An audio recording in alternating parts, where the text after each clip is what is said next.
How does the health of the soil affect the flavor of our food? How do the farmers' choices, the weather, the soil microbiome, that world underground, shape the taste of our food? Who are the amazing people growing food in this regenerative way, and how can we taste the difference that they make? These and many other questions are what we explore in our podcast, Tasting Terroir, a journey into the connection between healthy soil and the flavor of food. I'm your host, Sarah Harper. Farmers in general, they would tell you that, when they have good soils, the flavor of their crops and the quality of the crops reflects it. So we know that the quality of the crops, like from a growing standpoint, I know that when I get my soils right, my crops are reflected. The quality of my crops are reflected in that. I see healthier crops, my yields are good, all the whether it's wheat berries or whether it's seeds or whatever it is filled out really beautifully. The harvest goes well. The question is, and we know from some of our mineral nutrient density work that we've been doing with Rhizoterra that we already know that we do differ wildly in the concentration of minerals in these grains. But that as our soils get better and better and better, we see more and more and more of them using less and less and less. So we're like, okay, so there's something to this. Now the question is, does it bake differently? Mm-hmm. Does it taste differently? In the case of Deanna, who's in our network, does it make pasta differently? And the answer is yes, it does.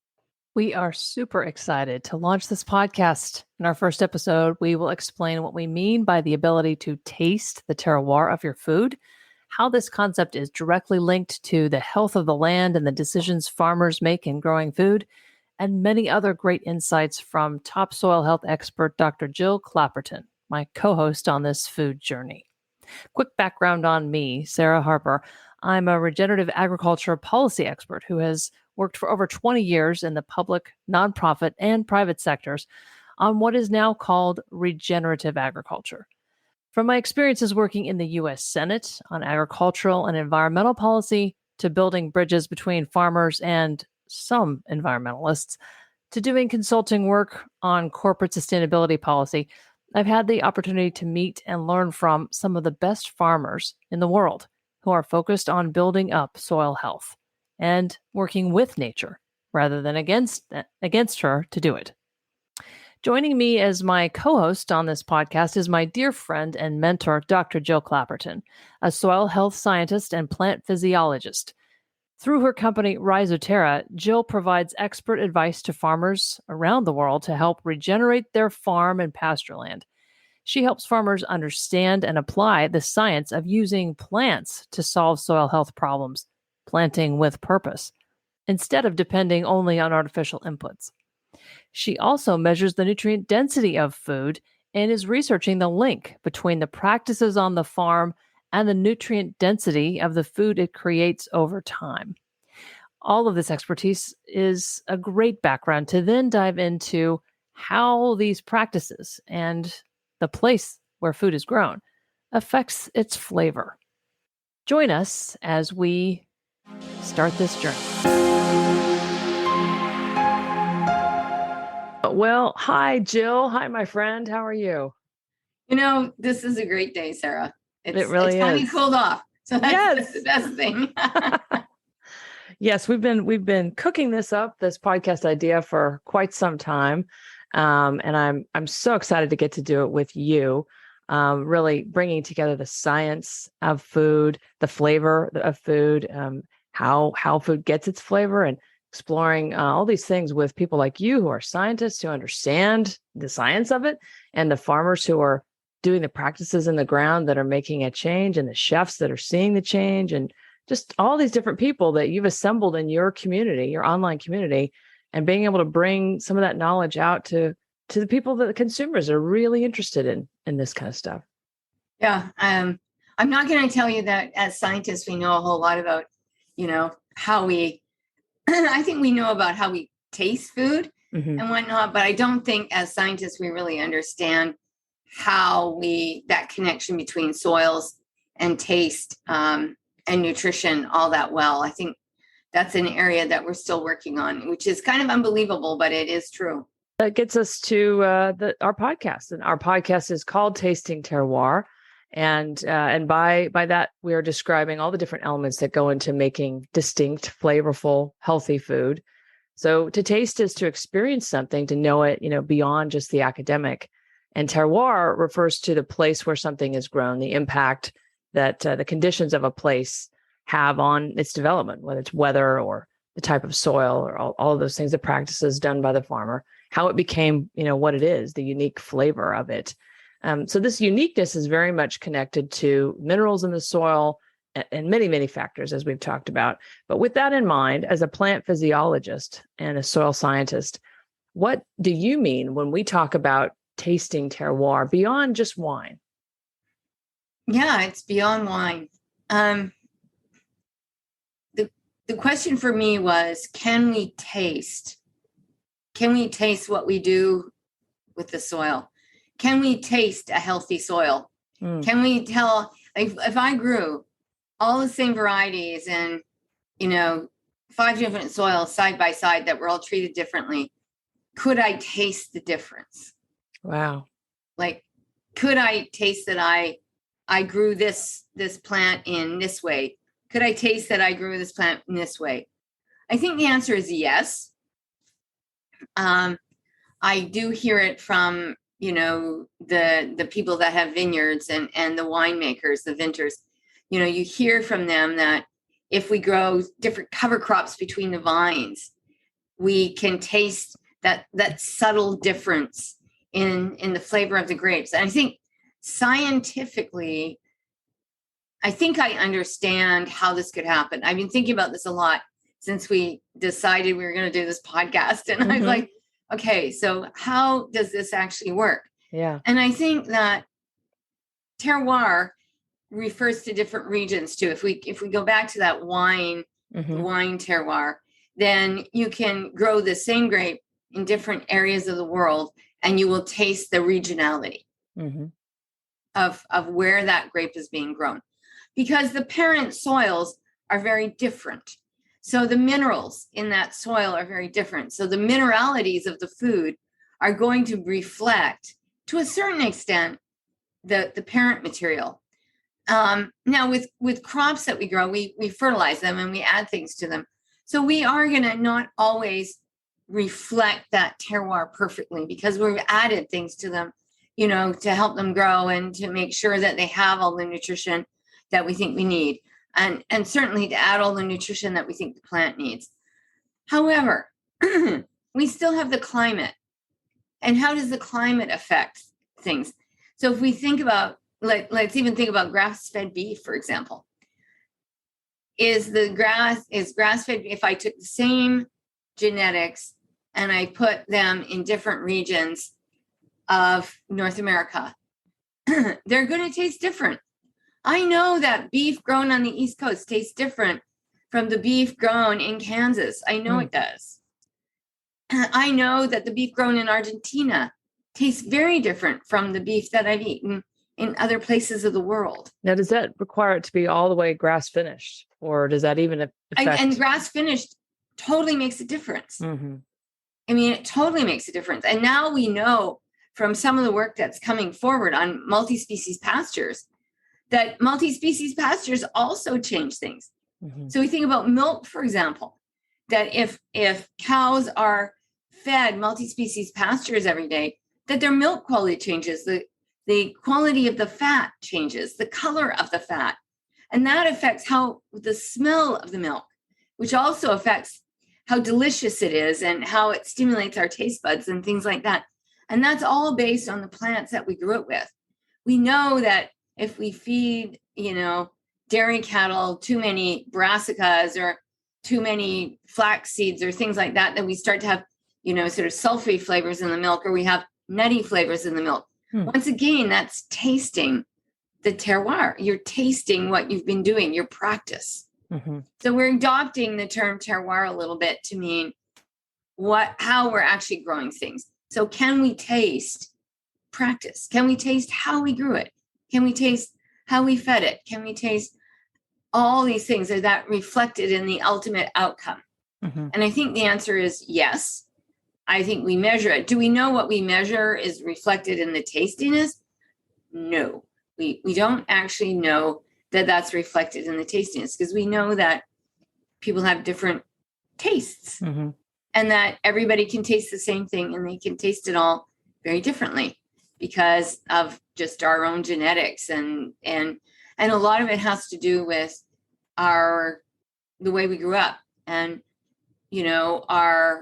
our images of things. So our search image. So when we look at something, we go, oh, I wouldn't buy that. Now, if I ask you to taste it and then you taste it and you go, oh, I totally wouldn't have bought that, but Yeah. I actually really like that. Well, back to your point about the healthier fat, I remember hearing you and I think Dr. Van Vliet in a conversation talk about that the healthier fat is often yellow. And so if you saw it in a store, you would think, oh, that's gone bad. I wouldn't, but it's actually healthier and for some people more flavorful. Yeah. I mean, we were doing that tasting at last week. We were tasting grass-fed beef and grain-fed beef. And it was fascinating. The yellow fat wasn't that obvious in the grass-fed until we cooked it. And then when we cooked it, it was really bright yellow. Huh. And you compared that with the same genetics and the animals that had been grown up on the same pasture, but then had been moved to a feedlot for 6 weeks to finish. The fat was still very white. It wasn't perfect. It wasn't perfectly white because it takes a long time to get the color out of your fat. But the flavor was like night and day.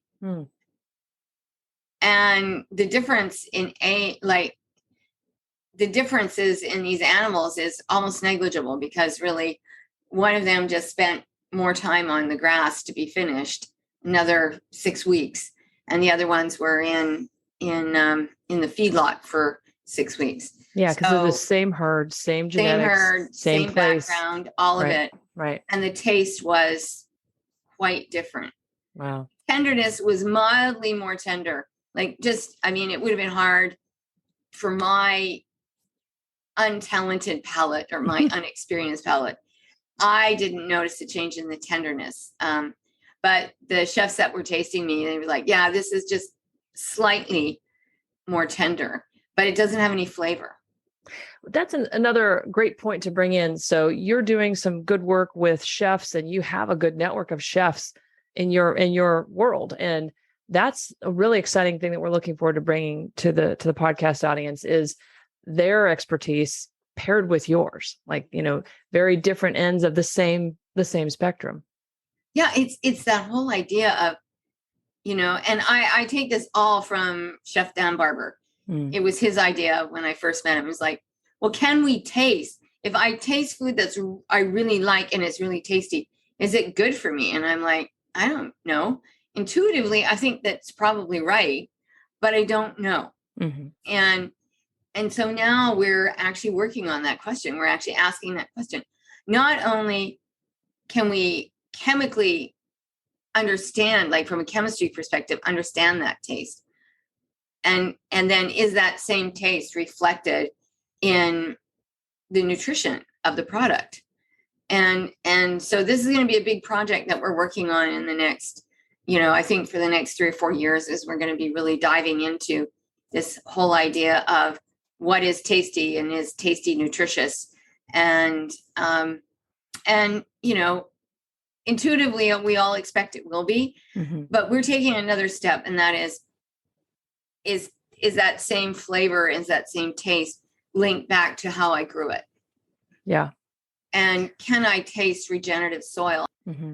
I think about a baker who is using, I think it was Rouge de Bordeaux wheat. And he said, usually Rouge de Bordeaux doesn't really make that good a bread by itself. It just doesn't do this. It doesn't do this, at least the ones I've done before.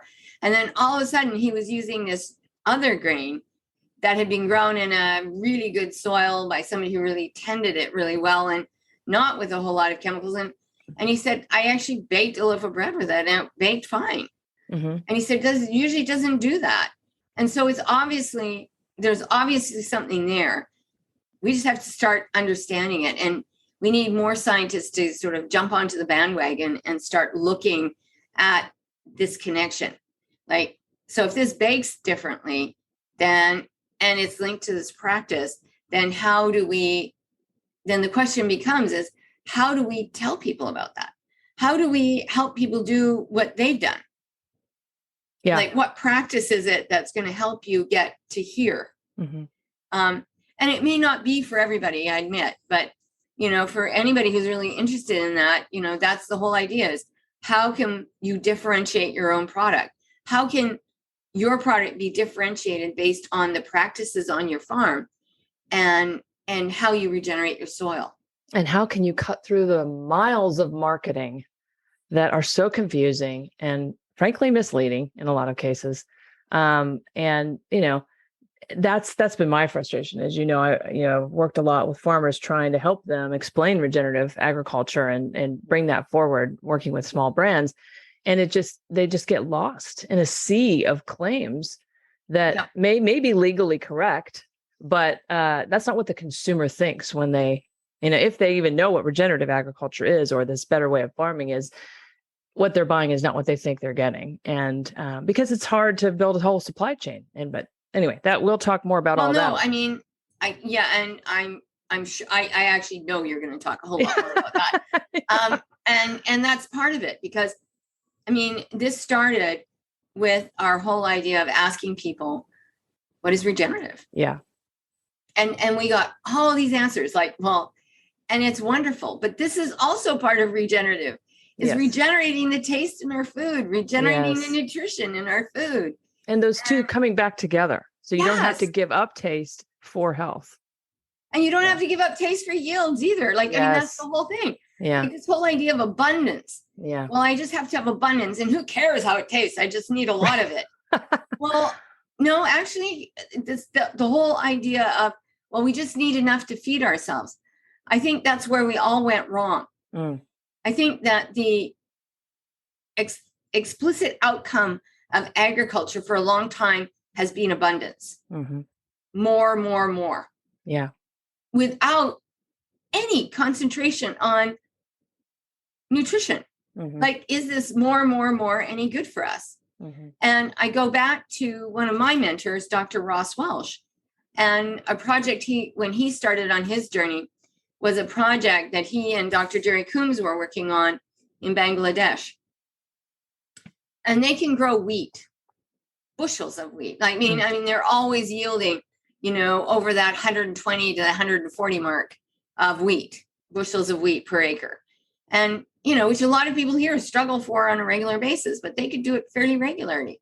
So they started eating wheat and gave up their diets of beans and peas and things like that because, well, they took more energy to cook, and energy was, that was another thing. They need to regenerate energy too. But it just was easier to cook. So they started eating more and more of their wheat. Well, it turns out their wheat was very deficient in zinc and iron and all these things. And they actually noticed that their kids were not as smart as they used to be. Wow. And that's when they called in Jerry and Ross, and they started looking at this, and they realized that they had 2 generations of children that were deficient in zinc, which really affects their cognitive abilities. And so now we think about that, and why isn't the explicit outcome of agriculture food that's good for you? So instead of growing food that's good for us, we just grow an abundance of food, and then we add, we'll add a little zinc, and we'll add a little iron, and we'll add this, and we'll add that, and then we'll make it good for you. We're not going to grow it good for you. We're just going to make it good for you.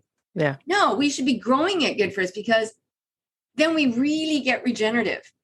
Because once we start growing it good for us, and we start growing the nutrition, we start talking about climate change. We start making the whole water cycle different. We start having clean water. We start having every drop of water go into the ground. We start having water holding capacity. We start having all these really good things, and the whole system becomes much better. The virtuous cycle. And then do we taste that too? I don't know, but I think we do. Yeah. Before we go too much further, I want to make sure and give the audience a chance to learn more about your background and how you're able to know a lot of these things about the nutrition in food. So just share with them a little bit about you, about your background. Oh, my background. Well, I mean, I've since I can remember, I've had an interest in plants. Mm-hmm. Right from the time that my grandfather had this gorgeous garden in his backyard, and he also bred roses. So I remember in the morning waking up and the smell of the roses from the garden, and that's something that you don't have as much anymore, but it actually would waft all the way to the second floor of my bedroom when I stayed at his house. And I can remember waking up to the smell of roses. Just, marvelous. And to this day, I love roses. And I think it's because it takes me back to those days as a kid, waking up to this fragrance of roses. And then he used to leave cucumbers hiding in amongst all the vegetation for me to find. Oh. And so he tasked me with going out to find a cucumber. And I mean, I was less than 5 years old when we were doing this. And I would be rummaging around, Grandpa, I found one, and of course he knew exactly where it was. But just from that time on, and then we'd go in and we make cucumber sandwiches with the cucumber I'd found. And they always tasted delicious. And so I went on to, work in botany.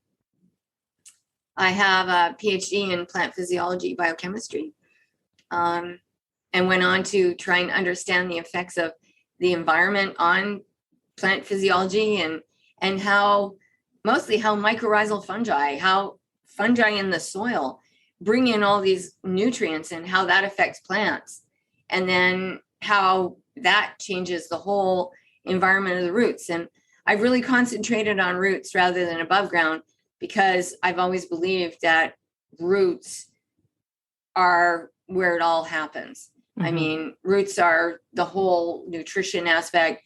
They keep the plant healthy. It's how it changes the soils. And I was really lucky along the way. I mean, I was mentored by two brilliant Australian scientists, Dr. Albert Rivera and Dr. Glenn Bowen, really early on. I hadn't even graduated when they sort of mentored me a little bit. And then, and Dr.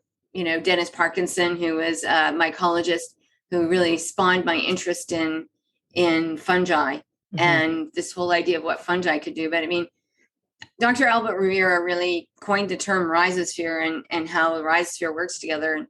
And that sort of came together. And I hit it at a time when I just started university where I got to meet all these amazing scientists, like Dr. Jack Harley from Oxford, who wrote the first book on mycorrhiza. And I got to listen to lectures from him. And then later with his daughter, Sally Smith. And, and I'm sure I'm going to forget people here, but I just was so lucky to have had the input in my developing scientific years from people also like Lynette Abbott out of Western Australia, who has this passion, who really coined the term soil health. Most people don't know that, but she did. And I can't thank these people enough for sort of like keeping me going along the way.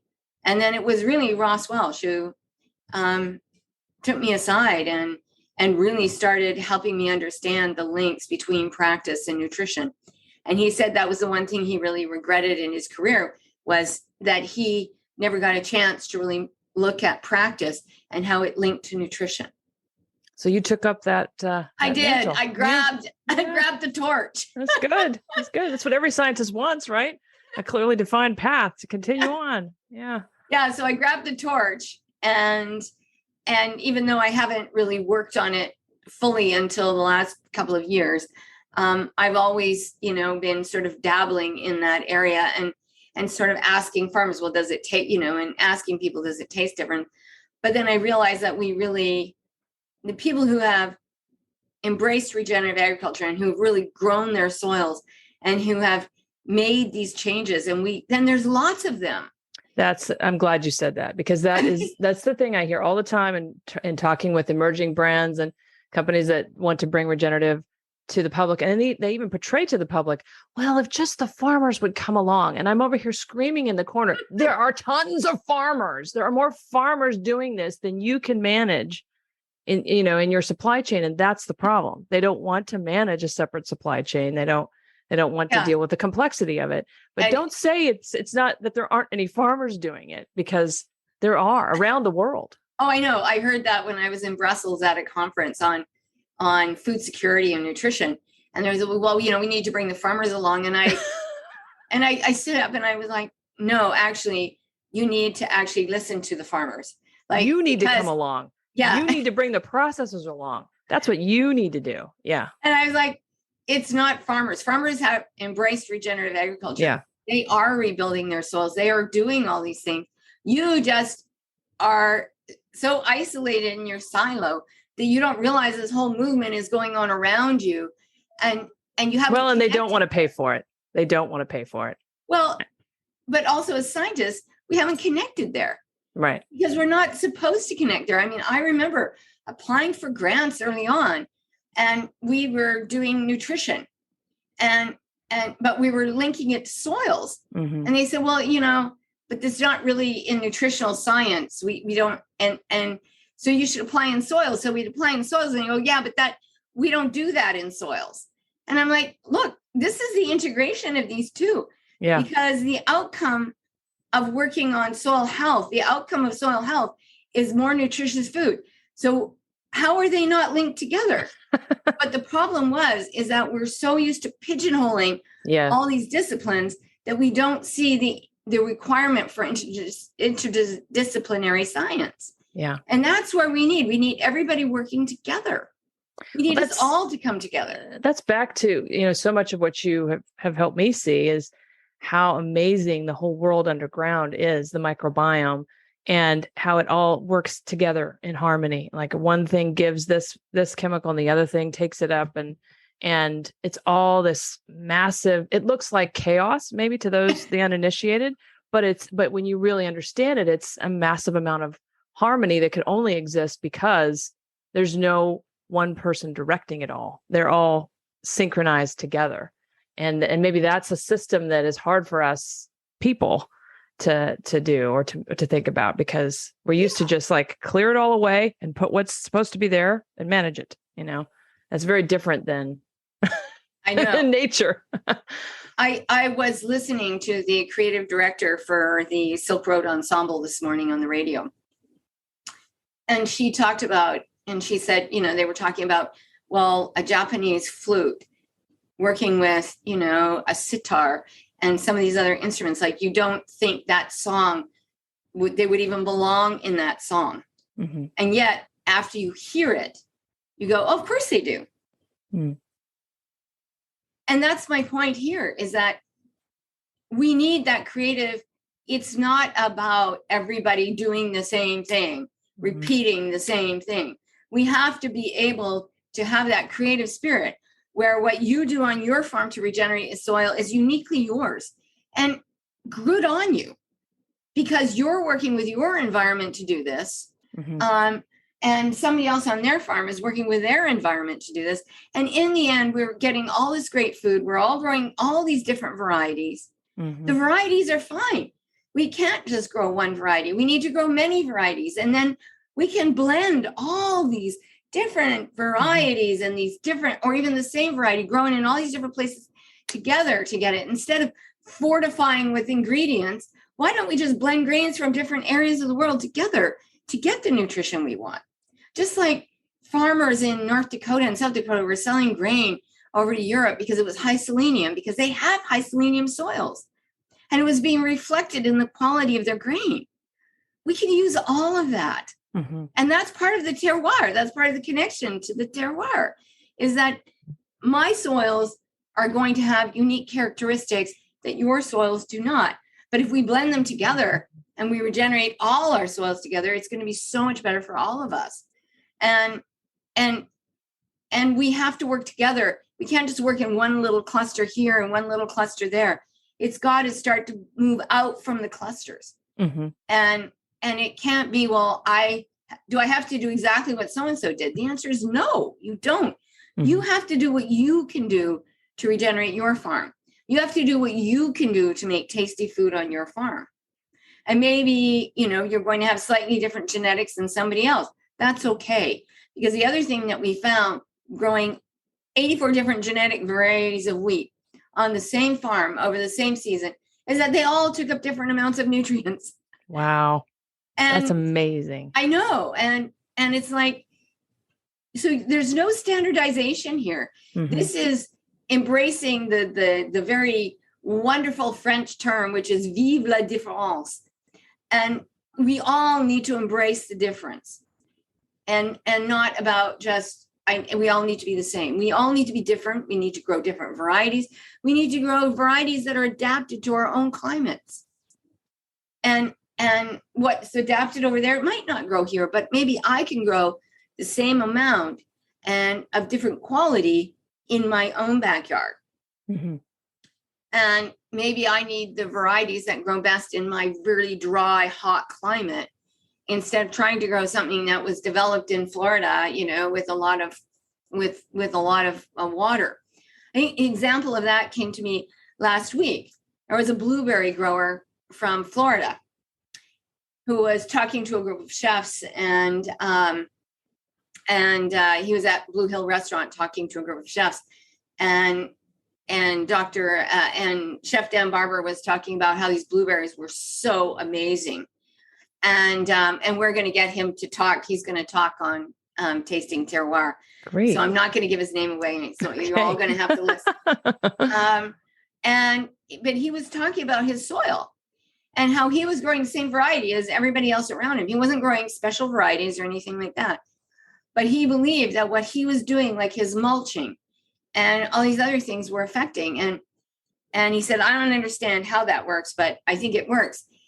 And then it's just, to me, I said to him, I said, well, your mulching works because when you mulch, so this is another connection, things that just little things here and there. But when you mulch, you insulate the roots from temperature, which is why we want cover crops and why we want more residue. But you actually insulate the roots from the effects of temperature. Well, blueberries don't like really hot temperatures. So now you throw that mulch on top of them.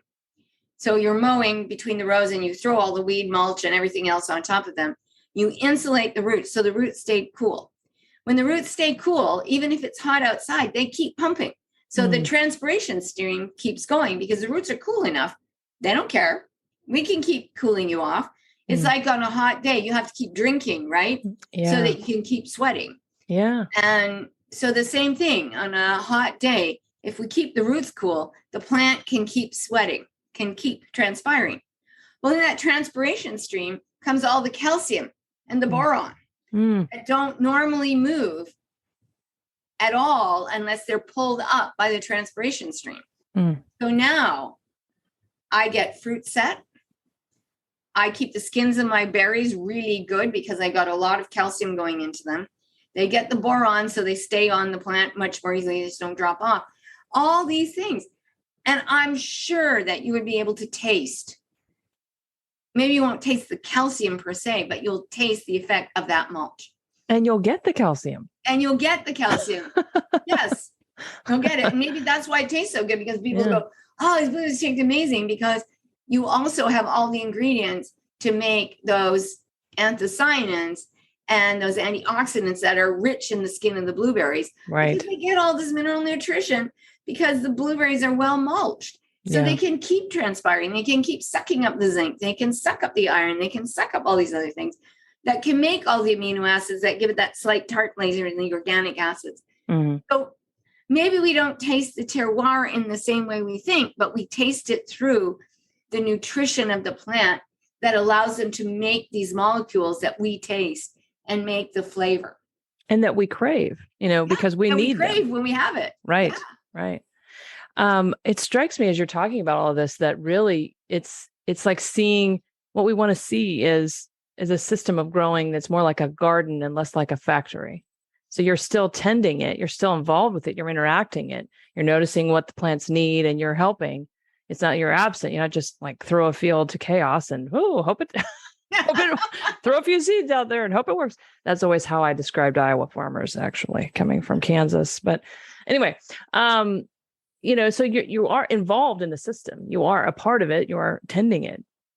But a factory is much more in control and back to the specialization that you talked about. Like each person just hits their widget or, pushes their button. Each person plays a very separated piece of the supply chain puzzle, but the loss of the organic interaction, it stops being an organic system. Yeah, I have a friend, a scientist, Rennie Anker, who's at Guelph, University of Guelph in Ontario, and he talks about Betty Crocker farming. Okay, so some of the millennials are not going to understand Betty Crocker farming, but Betty Crocker or Duncan Hines, but it was like a cake in a box. Mm-hmm. And I'm sure there are other examples of this, but it was, everything, all you had to do was add water and stir and then throw it in the oven and you baked a cake. Right. And they still have cake in a box. I don't know what it's called, but we used to laugh because it used to be like seeds in a box with like the seed companies and Roundup Ready seeds and all these other seeds. Was like, you just buy the seed, buy the chemicals, put them in, and voila, mm-hmm. there's your crop, mm-hmm. all taken care of. And you just go out there and you harvest it. And I think what you were talking about is you have to manage it in your head. Like you actually have to think about, well, what am I growing next? Yeah. So I've grown peas. So what's going to come after peas? Or in my case, and I'll use an example from my own farm. I grew a lot of winter rye in my cover crops because I was trying to change the soils a whole lot and grow a lot of roots and things like that.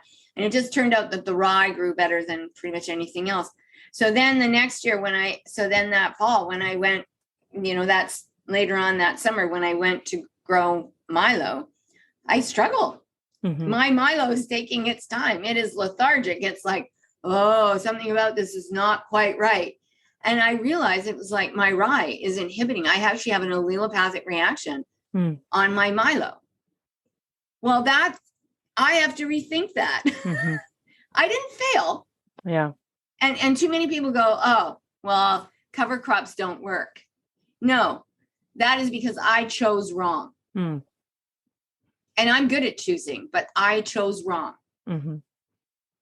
And because each plant does a specific thing and has a specific interaction. Rye can be very allelopathic, and especially allelopathic to warm season plants. Mm. And I didn't get my mix right.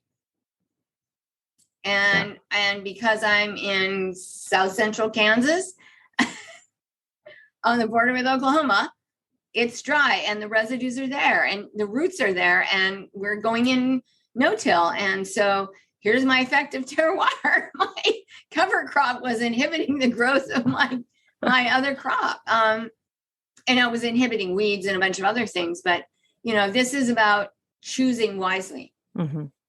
And getting your plants so that they all grow together, because plant communities don't just grow together. I mean, some plants don't like to grow with others. Mm-hmm. And some plants, like some of the weeds that we have, so for the farmers that are in rangeland, like leafy spurge, actually sends out root signals that inhibit things from growing around them so they can exploit all the resources around their roots. Mm-hmm. Plants aren't above doing that. Getting the elbows out and going, hey, stay over, keep your own space. Yeah. And those are the plants you don't want in your community, because you want plants that allow roots to move together and allow the roots to weave together so they all share.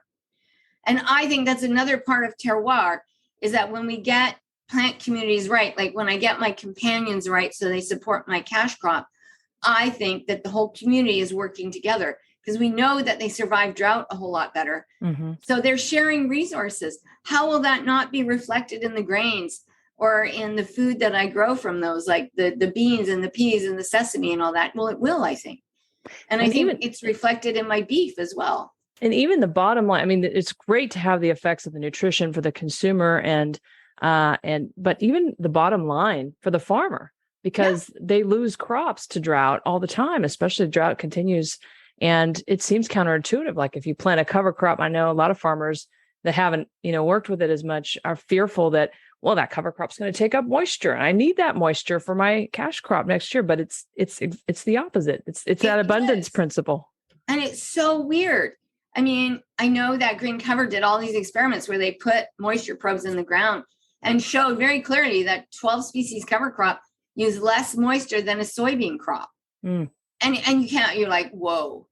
And holds it in, right? Holds the moisture in. But if you put your hand underneath that cover, you can feel the moisture and you can feel the coolness. And it's like I said, you insulate the soil. There's no evaporation off the soil itself. Soil never really heats up. So it keeps working. And that means roots can go deeper. That means roots get more nutrition. Yes. Do they transpire? Yes. But that's the whole point. When they transpire, then we build up moisture in the atmosphere, which eventually comes down as rain again. So we start working on this whole water cycle in a really good way. So I think the whole point here of tasting terroir is that it's all connected. Yeah. What we taste and the flavor in our food is connected to what we do on the land. And it's connected then to climate and all these other big regional variations that sometimes we only have this intuitive understanding of, but we don't really. And do we need to understand everything explicitly? I'm not sure we do. I think it's okay to know. And I think that I don't know that there can be anything bad about enjoying natural flavor. Like if something's really good and you are loving it and it's grown in this, I mean, I think you could probably trace it back and go, I love the flavor of this, like these blueberries. And everybody's like, oh my gosh, they were so amazing. And they were grown in this really interesting and unique way without without any real additives in the same variety. Neighbors doesn't taste nearly as good as this. Why?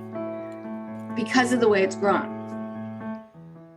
You've been listening to Tasting Terroir, a podcast made possible by a magical collaboration between the following companies and supporters, all working together to help farmers, chefs, food companies, and consumers to build healthier soil for a healthier world. Rhizoterra. Owned by Dr. Jill Clapperton, Rhizoterra is an international food security consulting company providing expert guidance for creating healthy soils that yield tasty, nutrient-dense foods.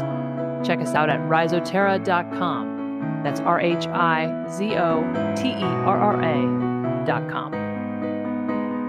And the Global Food and Farm online community, an ad-free global social network and soil health streaming service that provides information and connections that help you apply the science and practice of improving soil health. Join us at globalfoodandfarm.com. And from listeners like you who support us through our Patreon account at patreon.com/tastingterroir. Patrons receive access to our full-length interviews and selected additional materials. Patrons will also have the opportunity to submit questions that we will answer on the podcast. Tune in next week to hear more interviews and insights with myself, Sarah Harper, and Dr. Jill Clapperton, as well as the regenerative farmers, chefs, and emerging food companies in the Global Food and Farm online community and beyond. If you like our work, please give us a 5-star rating and share the podcast with your friends. Thanks so much for listening and for helping us get the word out about this new resource to taste the health of your food. Until next week, stay curious, keep improving, and don't stop believing that better is possible when knowledge is available.